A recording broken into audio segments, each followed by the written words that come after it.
What is the scariest place you've ever visited? Ocean Falls, British Columbia, a former town on the central coast of BC that was sprawling and, at one time, housed the largest hotel north of San Francisco. Now it's home to a dozen people, and the rest of completely ghost town. Many structures still stand, including the old hotel and apartments. The only sound you hear is the humming of the large hydro dam. Being on the coast, it's frequently foggy and raining. The only way in is by float plane, boat or ferry that services twice a week. When you're there, you're there. A bed and breakfast stands inside the old Pine Hayden, AC. A lot of the houses are burned down or abandoned. It's an old mining town that's slowly turning into a ghost town, and a lot of people still live there. I've driven through there out of curiosity. It has a weird, ominous vibe to it. From what I've heard, the police in that tiny town are corrupt, which kinda makes sense. The police headquarters is in an old bank, and while the town is falling apart, the police vehicles are brand new. There's a fire department with a completely burned down house across the street from it. How the heck is that even possible? I once went hiking in some woods and I came to this clearing, and in the middle of it was a ring of different pairs of tennis shoes, all ranging from brand new to barely recognizable. The worst part was in the circle spelled in some kind of bones. We see you. I've never ran faster in my life. It was one of those things where no matter how fast I ran, it felt like concrete blocks were on my feet. I still to this day stay out of deep woods. With today's tech and surveillance, the woods are now really the only place for evil to operate with immunity. The Georgian Terrace Hotel in Atlanta back in place had been boarded up for years at that point. We were a couple of street punks looking for a squat. We went in at night and explored around. Didn't see anybody, so we found a room and bedded down. In the morning, we made our way down to the ground floor and started encountering all the dozens of crazies that made the place home. We had been surrounded by them all night and never had a clue. They started yelling at us and we ran out of there scared for our young suburban teenage lives. When I was 9, my step-brother was in a maximum security prison. We'd go visit him every week, and on the edge of the visiting area, there was a vending machine. My dad would give me change as a treat and tell me to go get something out of the machine. Looked past every single table on the way, and I was absolutely convinced one of the prisoners would follow and kill me, while I was standing there deciding which package of stale crackers I wanted to eat. I hated visiting him, and I was terrified of that vending machine. My brother went to visit my uncle in Papua New Guinea. He stayed the night in Port Moresby, one of the most dangerous cities in the world. Court was a friend of my uncle's, an Australian federal police officer, that's FBI equivalent, and the hotel had armed guards at the gate, the front door, the desk and hallway to his room. From memory, the room was also protected, solid doors and stuff, with a panic room and an escape route should the main room be breached. So, yeah, I'd say that would be a mite scary. Looking back on it, black water rafting in NZ, hiking down into an underground river system, tubing through it and emerging hours later. Once you go in, you have to go through the whole way. There's no exit part way. There's no going back. There are passages that go to nowhere. They had just opened it back up after some heavy rainfall. Some of the passages were tight, like float on your back with your face out of the water tight. At the time it was neat and exciting, but now to me it seems terrifying. I spent the summer working at Six Flags Magic Mountain and had been in the town numerous times previously. This time I was with a co-worker who whispered in my ear, "Whatever you do, don't look down the elevator shaft as you exit at the top." Well, sure enough, as you reach the top, there's about 1 foot gap between the elevator and the top of the tower. I have never experienced vertigo to the point of falling to the floor, shaking and being completely useless for about a half hour. It still haunts me. Completely dark, nobody home, as it's a private residence that is rarely visited. But when we looked at the pictures, a window in the top floor was glowing. It hadn't been lit when the picture was taken. I'm not sure I believe in ghosts, but I definitely can't explain that one.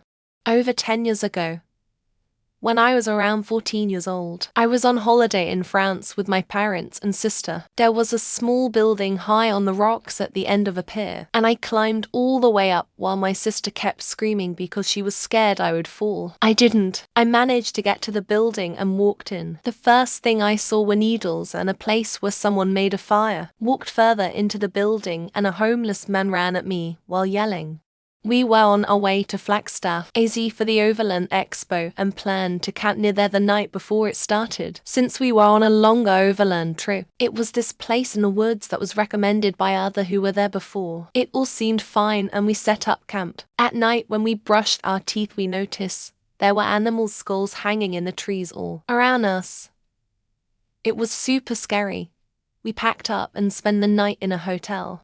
Mine probably pales in comparison to the others, but I went to this town on vacation as a stop for the night, and I could instantly tell there was something off about this place. The car park was run down and barely lighted with Nazi graffiti everywhere and needles IRC. The town was desolate with a foul stench.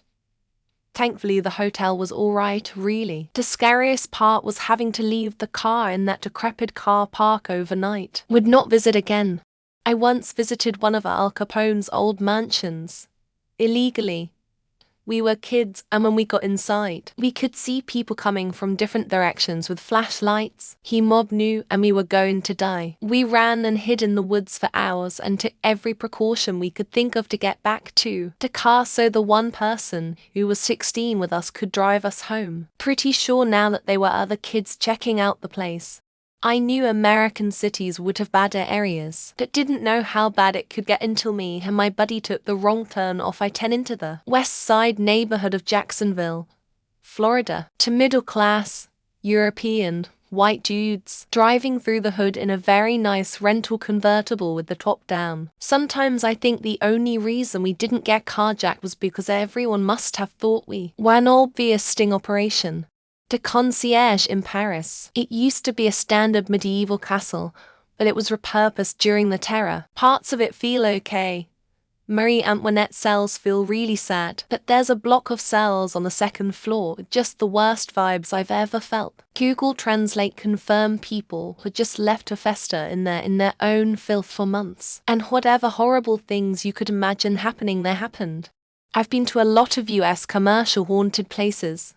To name a few: Waverly Hills Sanatorium, Louisville, KY, Brand Hotel Jerome, AZ, Bachelor's Grove Cemetery, Midlothian, IL, Montano State Asylum, Montano, IL, Resurrection Cemetery, Chicago, IL, Moon River Brewing Company, The Pirate's House, 1790, Colonial Park Cemetery, Savannah, GAR, The Fox Theater, Atlanta, GAR. All uniquely creepy and have their own stories. An overnight ship ride back to Athens from Crete. Dark, cold water, small ship. Prisoners chained together came on board at the last minute. Guard smoking a stogie with a big gun on his hip. Communal bunk beds. A woman screamed bloody murder at 2 a.m. Was a prisoner on the loose? Or was the ship going down? She said someone touched her. The guard said that he sneered skeptically at that idea. I didn't sleep the whole night. Englewood Post Office in Chicago, Illinois. For those who don't know, it's built on the same plot of land that H.H. Holmes, America's first serial killer, built his hotel murder castle. I love true crime, and when I was in Chicago 2 years ago I stopped there because I was curious. Its vibe was horrendous. The alarm bells in my head started going off like crazy. It seems like the place that would be heavily haunted and cursed.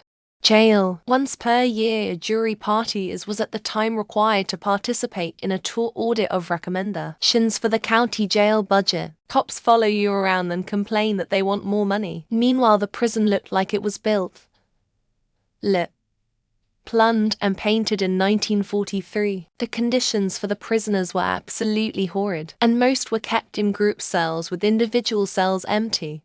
In NJ there is the legend of the Jersey Devil. There is a place where you can walk down a trail in the woods to where he was supposedly born. When you get further down the trail it starts to feel oppressive for no reason. People who are more sensitive to these kind of things have felt the presence of evil. The birds and insects are quiet after a certain point. It's just eerie. The killing fields in Cambodia. I was in Phnom Penh by myself and decided to get a guided tour. I was the only one on the tour, besides the guide. I didn't know much about it before going, but it was a ghoulish, deeply impactful experience. Would still recommend it to anyone traveling through the country. For anyone curious, https://. This definitely does not compare to other responses. But walking from Vegas Strip to Old Vegas, it was myself and another girl probably about 25. I was so nervous I was looking for weapons on the ground. Stopped at the little white chapel and they insisted we take a cab the rest of the way. I don't know if it was or at some point dangerous, but I felt very unsafe. I visit my relatives out in PA every year, and one year I went for a walk around the neighborhoods. His is in suburban PA, and it was after dark, and as I was walking I walked past a house, and thank God I didn't have any AirPods in my ears. But I heard the click of a hammer on a gun being pulled back. I stopped and just turned around, returned back to their house. Maribel Caves Hotel in Wisconsin. We snuck in on Halloween night. I had to park in the woods and then navigate them to the hotel. Ruins. Nighttime in WI is scary dark. Like can't see your hand in front of your face dark. The whole thing was terrifying. A ton of birds passed by super loud and it literally sounded like high-pitched help me over and over again.